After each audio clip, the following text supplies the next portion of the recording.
Vamos abrir nossas Bíblias em João, Evangelho, capítulo 20.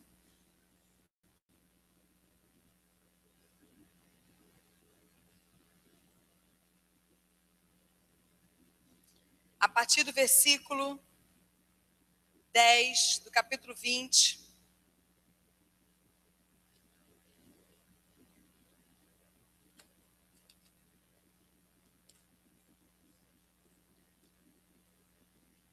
Todos nós queremos, nesse dia tão especial, honrar o nosso Senhor, não é isso?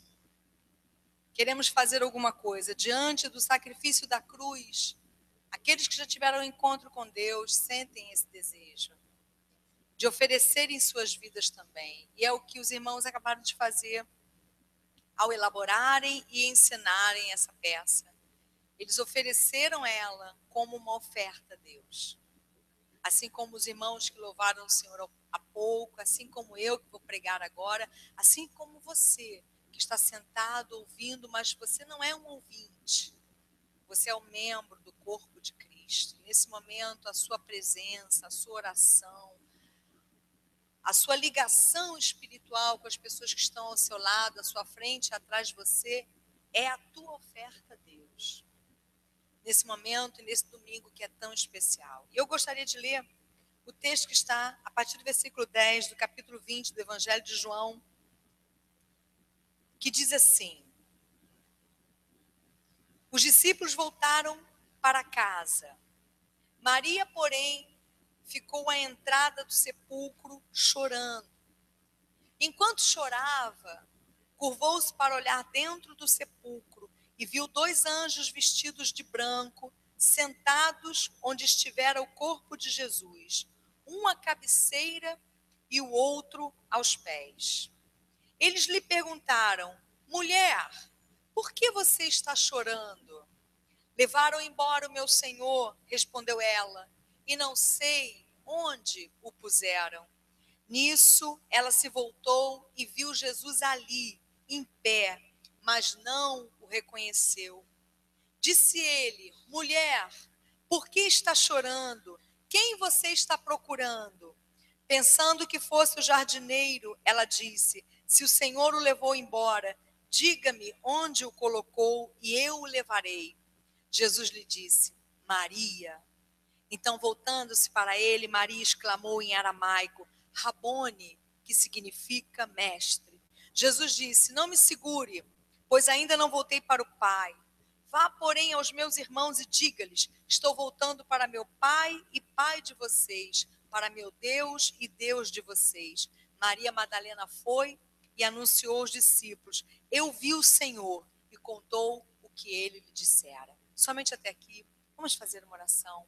Senhor, estamos aqui nessa noite para ouvir a tua voz. Senhor, muitos aqui podem estar precisando de cura, Pai, de um toque, de uma resposta. E nós cremos que na tua presença alcançamos isso, Senhor. Porque fomos curados pelo teu sofrimento e estamos celebrando a ressurreição, o domingo da tua ressurreição. E crendo que tu podes também, com teu poder, ressuscitar sonhos aqui nessa noite, Senhor. Ressuscitar esperança, ressuscitar o vigor, tirar o desânimo do coração, transformar a vida e colocar novos projetos e propósitos. E assim nós nos oferecemos a Ti nessa noite, Senhor Espírito de Deus, que ressuscitou a Jesus dentre os mortos. Foi o Senhor que entrou naquele sepulcro, naquele domingo pela manhã, e trouxe Jesus de volta à vida. Em nome de Jesus, Espírito Santo, traz de volta à vida aquele que está morto, aquele que se afastou de Ti, meu Senhor, o desejo de servir e de se entregar. Eu te peço e creio que será assim. Em o nome de Jesus Cristo. Amém e amém. Eu estou muito feliz hoje, porque eu particularmente gosto muito de pregar no domingo da ressurreição. Caio, seja bem-vindo também em nome de Jesus. Camila, seja bem-vinda em nome de Jesus também. A família da Alice, que chegou com ela, seu esposo, também seja muito bem-vindo. Sua irmã, né, Alice, que está ao seu lado, seja bem-vinda também em nome de Jesus.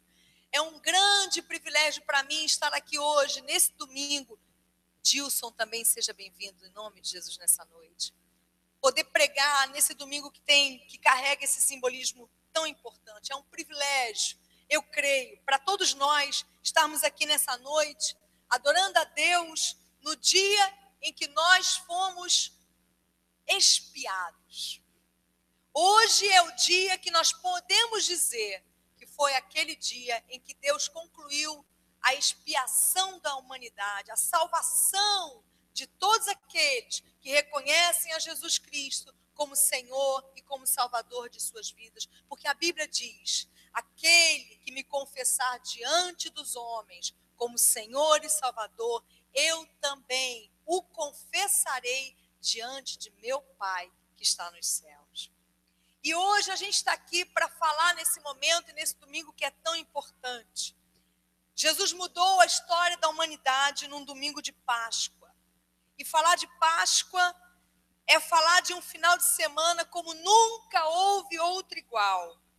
Embora a gente tenha lido o texto que especificamente fala do domingo pela manhã, do domingo da ressurreição, a gente não pode alcançar a compreensão plena da Páscoa se a gente não retroceder até a sexta-feira da paixão, passar pelo sábado de aleluia, até chegarmos ao domingo da ressurreição. E é isso que nós faremos a partir de agora. Foi essa mensagem que Deus colocou no meu coração para compartilhar com vocês. Sexta, sábado, domingo. Tragédia, silêncio, triunfo. Qual é a mensagem da Sexta-feira Santa? Daquele dia em que alguns até abstêm-se de comer carne em reverência ao que representa a sexta-feira. Qual é o significado, qual é a mensagem da Sexta-feira Santa para nós? Na quinta-feira à noite, Jesus foi, depois de ter ceado com seus discípulos, ele conduziu aquele grupo de discípulos até o Jardim das Oliveiras, que era um jardim que ficava à entrada da cidade de Jerusalém. E ali, enquanto ele orava, um destacamento de soldados romanos, acompanhados por alguns soldados do clero judaico, prenderam Jesus. Ele foi levado para a casa de Ainás, que era sogro de Caifás, que era o sumo sacerdote daquele ano. Depois ele foi levado até a casa de Caifás. Depois ele foi levado até Pôncio Pilatos. O julgamento de Jesus Cristo foi uma farsa, das piores que a gente pode imaginar. Ninguém tinha nada de concreto contra ele. E, na verdade, Jesus foi preso e martirizado por influência e manipulação. Claro que nós sabemos os motivos reais e espirituais da condenação de Jesus, mas os motivos legais, humanos, da prisão e condenação de Jesus foram uma grande farsa, porque ninguém tinha nada contra ele. Mas aqueles homens conseguiram convencer o governador a martirizar Jesus. O julgamento dele, como eu acabei de dizer, foi uma farsa. E Jesus não teve, na verdade, direito a um julgamento justo. E, na verdade, a sentença promulgada contra ele foi proferida de forma manipuladora e tendenciosa. Mas, mesmo assim, apesar de ser uma farsa, sem nenhuma prova, ao meio-dia do dia seguinte, Jesus estava pendurado numa cruz. Então, qual é a mensagem da sexta-feira? A mensagem da sexta-feira, irmãos, é que o mundo é um lugar injusto, onde pessoas boas, às vezes, pagam pelas pessoas ruins. A mensagem da sexta-feira é que o mundo é um lugar onde nem sempre nós poderemos contar com compaixão, com empatia ou com solidariedade. A mensagem da sexta-feira é que nós vivemos num mundo cheio de injustiças. E a morte de Jesus Cristo não resolveu o problema da injustiça do mundo.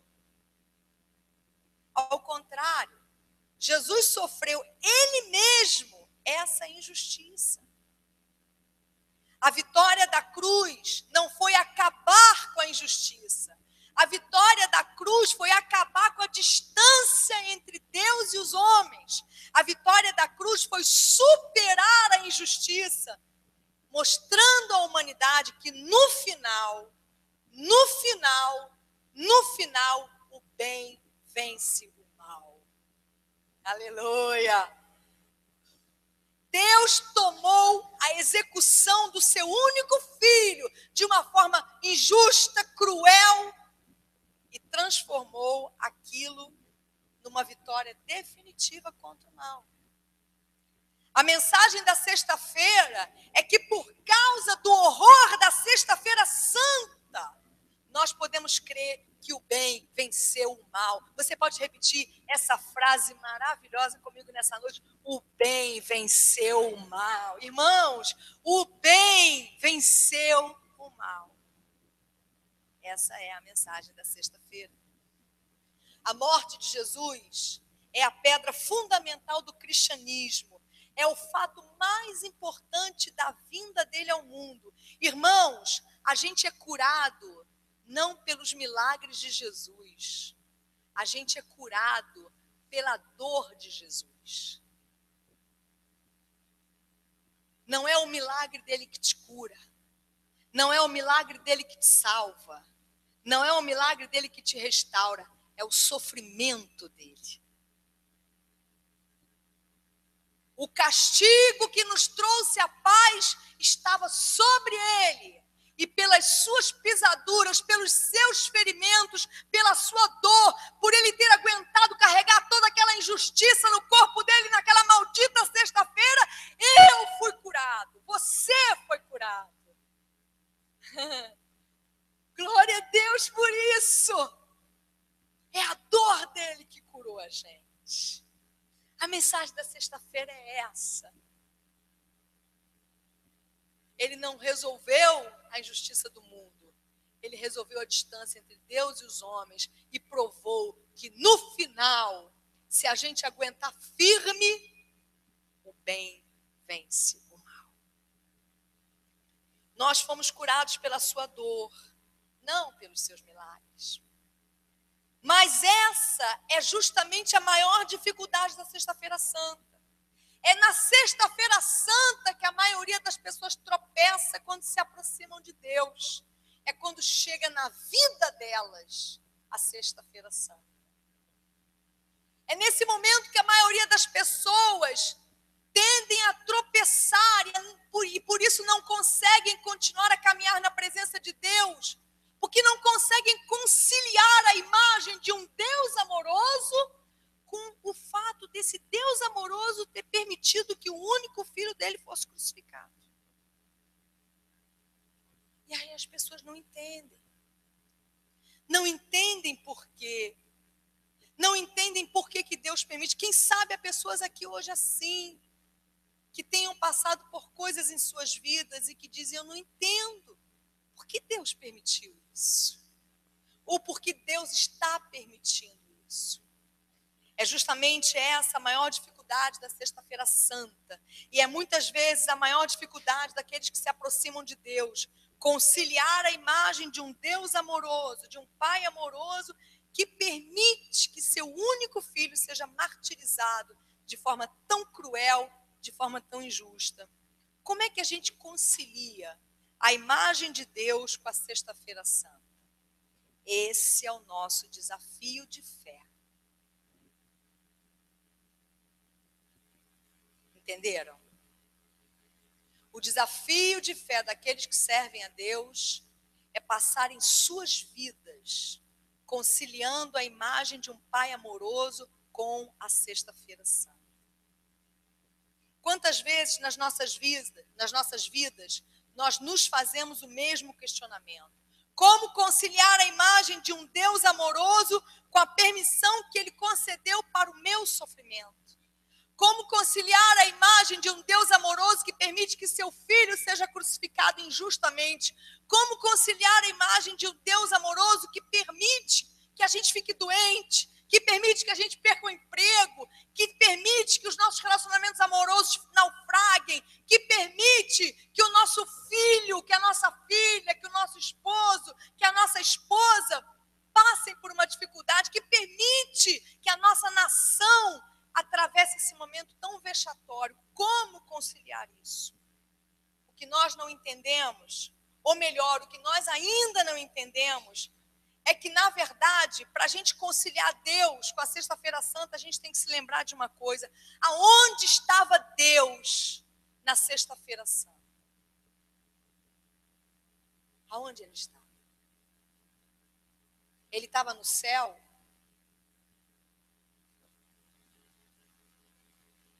E por isso, como disse, né, no vídeo tão bonitinho as crianças, que fez noite, o dia escureceu, e alguns dizem que Deus estava tão triste que puxou as nuvens para não ver o filho dele. Será que é isso?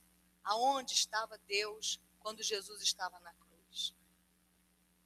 Aonde está Deus quando eu sofro? Aonde está Deus quando você sofre?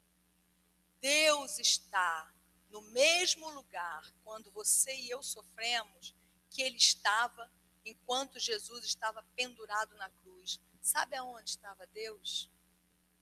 Deus estava em Cristo, reconciliando consigo mesmo o mundo. Deus estava na cruz.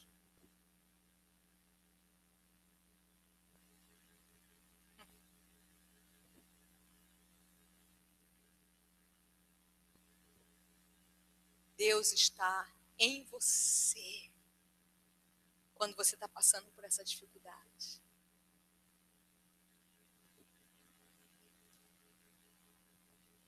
Deus estava na cruz enquanto Jesus estava pendurado lá.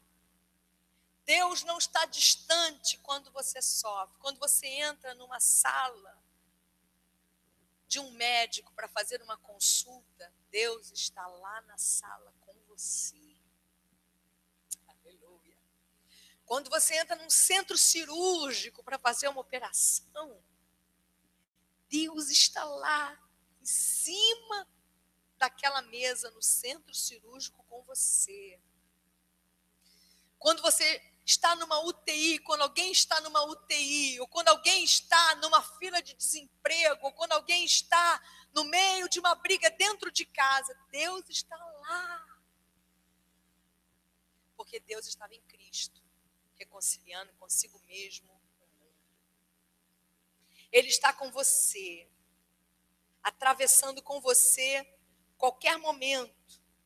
E muitas vezes ele está permitindo esse momento da mesma maneira que ele permitiu a morte do filho dele, por motivos que são muito maiores do que nós podemos compreender. A mensagem da Sexta-feira Santa, a mensagem da Páscoa é esta: Deus se importa.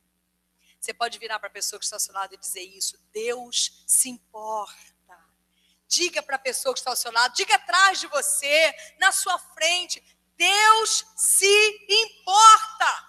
Deus se importa. Deus se importa. E olha só, Deus se importa mesmo quando ele fica quieto. Deus se importa mesmo quando ele permanece em silêncio.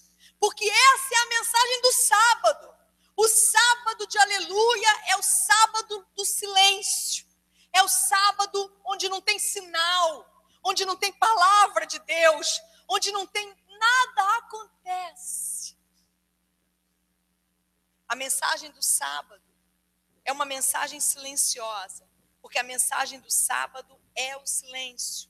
Enquanto os discípulos estavam reunidos numa casa, aguardando com ansiedade e temor os próximos acontecimentos, afinal, se haviam feito tudo aquilo com Jesus, o que poderiam fazer com eles? Muito pior. Portanto, eles estavam reunidos numa casa no sábado, amedrontados, sem saber o que ia acontecer com eles. Enquanto isso, o corpo de Jesus estava dentro de um sepulcro e ninguém falava nada, não tinha um sinal, um anjo não aparecia, não tinha uma mensagem, não tinha nada. Nada. Nenhum profeta, nenhuma visão, nenhum anjo, nada, só silêncio. É engraçado, né? Quantas vezes isso acontece com a gente? estamos ansiando por uma palavra, estamos ansiando por um sinal em meio à nossa dor, mas Deus permanece em silêncio. Contudo, a mensagem do sábado de aleluia é esta: enquanto Deus permanecia em silêncio, o universo estava sendo abalado. Sabe o que estava acontecendo naquele sábado? Quando não tinha profeta, mensagem, palavra de Deus, nada. Sabe o que estava acontecendo? O universo estava sendo abalado. Em Efésios capítulo 4, versículo 7, a Bíblia diz assim: quando Jesus subiu em triunfo às alturas, levou cativos muitos prisioneiros e deu dons aos homens. Era isso que estava acontecendo no sábado. Jesus estava anunciando a vitória de Deus às regiões inferiores da terra. Em Apocalipse capítulo 1, versículo 18, diz assim: quando João tem a visão do Senhor no céu, ele diz assim: depois de ter visto Jesus e por causa desta visão ter caído como morto, João ouviu Jesus dizer o seguinte: não tenha medo, João, eu sou o primeiro e o último, sou aquele que vive. Estive morto, mas agora estou vivo para todo sempre. E tenho as chaves da morte e do Hades. E tenho as chaves da morte e do inferno. Sabe o que estava acontecendo no sábado? No sábado silencioso, Jesus estava esmagando a cabeça do diabo. Jesus estava tomando as chaves do inferno dele. As chaves da morte e as chaves do inferno. Jesus estava levando o ladrão da cruz para o paraíso. Jesus estava levando todos aqueles que tinham morrido crendo na promessa para o paraíso. Tudo isso estava acontecendo. Você consegue imaginar? É como se fosse assim, irmãos. A gente teve uma peça e eu vou usar essa alegoria. É como se no sábado do silêncio acontecesse o seguinte. Imagina que você está num teatro, sentado na plateia, talvez de uma forma parecida com essa agora, sentado nesse banco e me olhando como você está me olhando. Só que aqui em cima não tem ninguém. A peça não começou. Existe uma cortina pesada separando o púlpito onde vai acontecer a peça e os bastidores, a coxia, que é a região que fica do lado de trás das cortinas. E aí você não vê nada acontecendo aqui do lado de fora, porque as cortinas estão puxadas, mas lá atrás está acontecendo tudo. Está cheio de gente, está cheio de profissionais, está cheio de pessoas que vão manipular os objetos para a peça, tem gente decorando texto, tem gente ligando o equipamento, mas você não está vendo. E de repente a cortina se abre. E quando a cortina se abre, você vê todo o cenário montado. É exatamente isso que está acontecendo no sábado de aleluia. E é exatamente isso que pode estar acontecendo na sua vida hoje. Talvez você esteja vivendo um momento de silêncio. Você não escuta nada de Deus. Para você, para o seu problema, para a sua questão. E você diz, por que Deus permanece em silêncio? Mas talvez Deus esteja fazendo muito mais do que você pode imaginar, muito mais do que a dor que você está sentindo agora permite que você imagine. Enquanto havia silêncio na terra, os poderes cósmicos estavam sendo abalados. Enquanto havia silêncio na terra, o Hades estava sendo saqueado. Enquanto havia silêncio na terra, a cabeça do diabo estava sendo esmagada. E eu creio que nos momentos em que nós aguardamos com fé uma resposta de Deus no meio da nossa dor, muita coisa está acontecendo. Coisas que talvez se Deus contasse para você, você não acreditaria. Essa é a mensagem do sábado. Deus trabalha, mesmo enquanto Ele permanece em silêncio. Vira para a pessoa que está ao seu lado e diga assim, Deus está trabalhando na sua vida. Você crê? Deus está trabalhando na sua vida. Você crê? Deus está trabalhando na sua vida. E qual é a mensagem do domingo? do glorioso domingo da ressurreição. Talvez eu queria uma palavra, que Deus me ajudasse numa palavra para resumir o domingo da ressurreição. E essa foi a que mais falou ao meu coração. Se eu pudesse resumir o domingo da ressurreição numa palavra, para nós, seres mortais, cheios de problemas e de enfrentamentos com injustiça, a palavra seria temporário.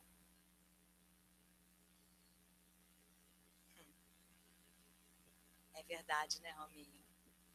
É tudo temporário.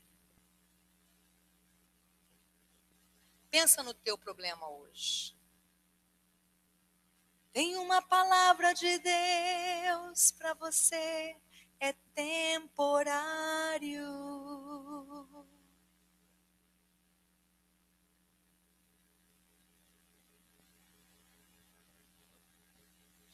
Essa é a mensagem do domingo. A mensagem do domingo é mostrar para a gente o seguinte: o sofrimento não triunfará. É uma questão de tempo. Paulo, é uma questão de tempo. É uma questão de tempo. É uma questão de tempo. Aguenta. Aguente, filho. O bem venceu o mal. E um dia todas as coisas serão restauradas. Um dia Deus fará novos os céus e a terra. E a mensagem do domingo é esta: Jesus fez novas todas as coisas. E um dia isso será uma realidade em escala universal, em escala cósmica. É só uma questão de tempo. Igreja, é só uma questão de tempo. Essa é a mensagem do domingo. É temporário. O sofrimento é temporário. A solidão é temporária. A doença é temporária. A morte é temporária. O afastamento é temporário. Porque um dia Deus restaurará todas as coisas. E foi isso que ele mostrou no domingo, quando levantou o filho dele da morte. É temporário. E um dia, todos nós voltaremos. Apocalipse diz que um dia Deus ordenará e os mares entregarão todos os seus mortos. E a terra entregará todos os seus mortos, porque é temporário. Eu sempre me perguntei também, no domingo da ressurreição, lendo esse texto de João capítulo 20, a partir do versículo 10, quando Maria Madalena chega ao sepulcro, ela havia sido precedida por Pedro e João, que viram que o corpo de Jesus não estava mais lá e voltaram para falar com os outros discípulos, mas ela permaneceu ali à entrada do sepulcro, a pedra já tinha sido removida, ela olhou para dentro, não viu o corpo do Senhor Jesus e começou a chorar. E continuou ali chorando, e chorando, e chorando, e chorando, até que ela olha novamente para dentro, e aí ela vê 2 anjos ali dentro, que falam para ela: ele não está mais aqui. E então, de repente, aparece alguém próximo a ela, é um homem, ela julga que é um jardineiro, e ela diz para ele, achando que talvez aquele homem tivesse retirado o corpo de Jesus lá de dentro, e diz: o senhor sabe aonde está? Onde colocaram o corpo do meu Senhor? Mas não era um jardineiro, era Jesus ressuscitado. E ele diz para ela: por que você está chorando? Maria. E aí ela reconhece a voz do Senhor e diz: mestre, em aramaico. E finalmente ele diz para ela: Maria, não me detenha, porque eu ainda não voltei para o meu Deus e meu Pai, Deus e Pai de vocês. Eu sempre me perguntei, irmãos, por que Jesus esperou por Maria Madalena? Porque ele esperou por Maria Madalena. No domingo, naquele domingo de manhã, como está descrito no texto da mensagem dessa noite, A Bíblia diz, como eu acabei de falar, que Pedro e João precederam Maria, mas não viram Jesus. Mas Maria Madalena viu. E Maria Madalena falou com Jesus. O que fez Jesus, essa é a minha pergunta, que parecia estar com tanta pressa, que disse para ela, não me detenha, eu ainda não voltei para o meu pai. O que fez Jesus, que parecia estar com tanta pressa, parar para falar com aquela mulher? Talvez hajam muitas explicações, mas eu vou compartilhar com você uma delas, que Deus ministrou ao meu coração, porque eu perguntei isso a Ele. Senhor, por quê? Por que você parou para esperar por aquela mulher? Você não esperou por Pedro nem João, mas esperou por ela. E Deus falou no meu coração assim, porque ela estava chorando.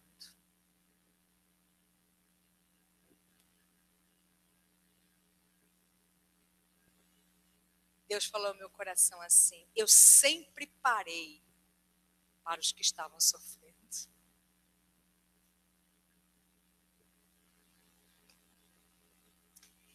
Ele sempre para os que estão sofrendo. Ainda que ele esteja com muita pressa. A Bíblia diz, no Salmo 51, versículo 17, o salmista disse assim, os sacrifícios que agradam a Deus, irmãos, são um espírito quebrantado, um coração quebrantado e contrito. Deus não desprezará. A mensagem do domingo de Páscoa é essa. Deus sempre para diante da genuína dor humana. Deus se importa e a dor e o sofrimento e o mal são temporários. Essa é a imagem da Páscoa, a mensagem da Páscoa. Sempre haverá injustiças nesse mundo, porque o mundo jaz no maligno. Algumas vezes enfrentaremos o silêncio de Deus, o que não significa que Ele não esteja trabalhando, porque Deus trabalha por aqueles que nele esperam, para aqueles que nele esperam. E Ele sempre vai parar quando Ele encontrar a genuína dor humana, não importa a pressa que Ele tenha, porque a mensagem da Páscoa é temporária. O que você está passando hoje, de bom ou de mal, temporário. As coisas mudam. E no final, o bem vence o mal. Amém?